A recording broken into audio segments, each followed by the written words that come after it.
Have you ever seen a photo of the giant serene stone faces of Angkor and been captivated? Well, what if I told you that hundreds of miles away, scattered across Thailand, you can find statues that look almost identical? These aren't fakes or modern copies.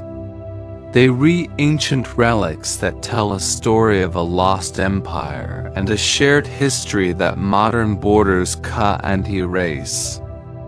Today, we're embarking on a journey to uncover the mystery of Thailand's Angkor faces.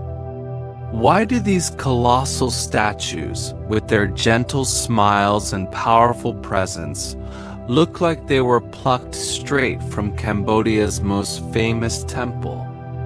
Let's dive in. First, let's talk about the original inspiration, the Bayon Temple at Angkor Thom in Cambodia. Built in the late 12th century by the great King Jayavarman VII, the Bayon is famous for its more than 200 massive stone faces. Carved onto its towers, these faces gaze out in all four cardinal directions. They have full lips curved into a subtle, enigmatic smile, closed eyes in a state of peaceful meditation, and a broad, strong forehead.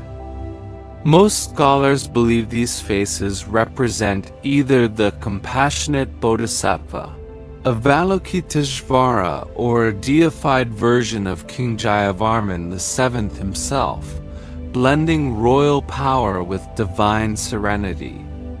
They are the quintessential symbol of the Khmer Empire at its peak. Now let's travel across the border into modern-day Thailand, specifically to the northeastern region known as Isan. Here, you'll find an astonishing number of ancient Khmer temples. Take Prasat Phanom Rung in Buram province, for instance. It's a breathtaking temple complex built on an extinct volcano. While it doesn't have the giant face towers of the Bayon, its carvings, lintels, and guardian statues show the unmistakable hand of Khmer artisans. The figures have the same facial structure, the same serene expression.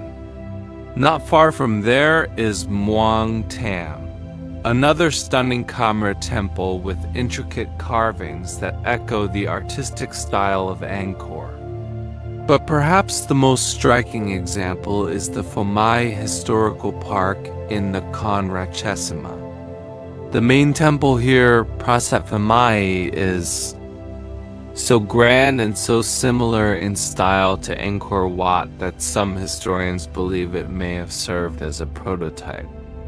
And within these Thai sites, you'll find statues and carvings of deities and kings with faces that are dead ringers for those at the Bayon, the same full lips, the same meditative eyes, the same regal yet peaceful aura. So what's the connection? The answer lies in history. The borders we see on maps today are relatively new. Back in the 10th to 13th centuries, the powerful Khmer Empire, centered at Angkor, controlled a vast territory that included most of present-day Cambodia, Laos, southern Vietnam, and a large part of what is now Thailand. The northeastern Isan region of Thailand was a crucial part of this empire. The Khmer rulers didn't just conquer this land, they integrated it. They built an extensive network of roads, reservoirs, and most importantly, temples. These temples served as religious centers, administrative hubs, and symbols of the king's power and divine connection. So, it's no surprise that the art and architecture in these Thai provinces mirrored what was being built in the imperial capital, Angkor. The faces we see in Khmer or Phnom Rung were created under the same cultural and religious umbrella as the faces at the Bayon. Let's look closer at the artistic parallels. It's not just a vague resemblance. The details are incredibly consistent. The sculptors used the same techniques, often working with the same material, sandstone. You see the same broad forehead, which symbolized wisdom and nobility. The full lips and slight smile, known as the smile of Angkor, conveyed compassion and inner peace. The almond-shaped, downcast eyes suggest a state of deep meditation. Even the crowns and headdresses worn by these statues often feature decorations that mimic the lotus bud shape of the Bayon's towers. It's like a shared artistic language spoken across hundreds of miles. Historical evidence backs this up. Inscriptions found at these Thai temple sites are written in ancient Khmer script and often mention the same kings who ruled from Angkor. Geologists have traced the sandstone used in some of these temples to local quarries, but the style is pure Angkorian. This strongly suggests that skilled Khmer artisans and architects were dispatched from the capital. Or perhaps local craftsmen were trained in the official imperial style. They brought with them not just their tools, but a precise blueprint for how a divine face should look. One prevailing theory is that there was a shared artistic tradition, a fluid movement of people and ideas across the empire. Master sculptors might have traveled from Angkor to oversee major construction projects in the provinces, ensuring that the work met the empire's high standards. This would explain the remarkable consistency and style. These artisans were carrying a visual brand, the signature look of the Khmer god kings. But there's another intriguing possibility. What if some of these provincial centers like Khmer weren't just receiving art, but also creating it?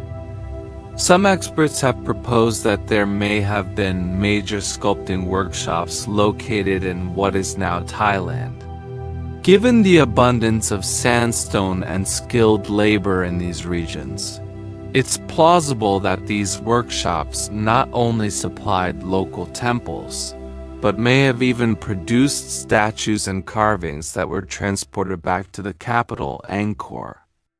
This would make the connection even deeper, not just a one-way flow of influence, but a dynamic, interconnected network of artistic production. Despite everything we know, some mysteries remain. Why are some of the faces found in Thailand almost exact duplicates of those at the Bayon? Were they commissioned by the same king, Jayavarman VII, to project his image across the empire? Were they carved by the very same master artisan or workshop? Or were they dedicated to the same deity, Avalokiteshvara, requiring a specific unchangeable representation? We can't know for sure. The written records that might have answered these questions have long since been lost to time and the jungle. What is clear is that these giant stone faces are more than just beautiful art. They are powerful relics of a time when the world was mapped differently.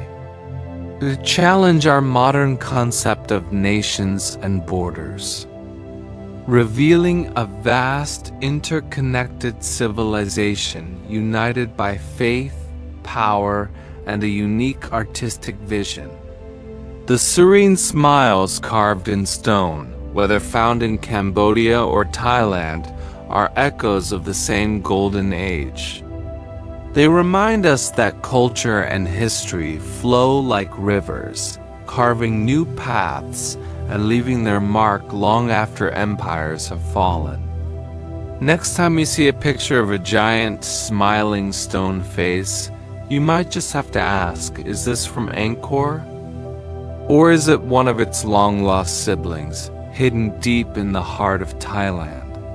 The story they tell is one and the same. Thanks so much for watching. If you enjoyed this journey into the past, don't forget to like this video, subscribe to the channel, and hit that notification bell so you don't miss our next adventure. See you next time.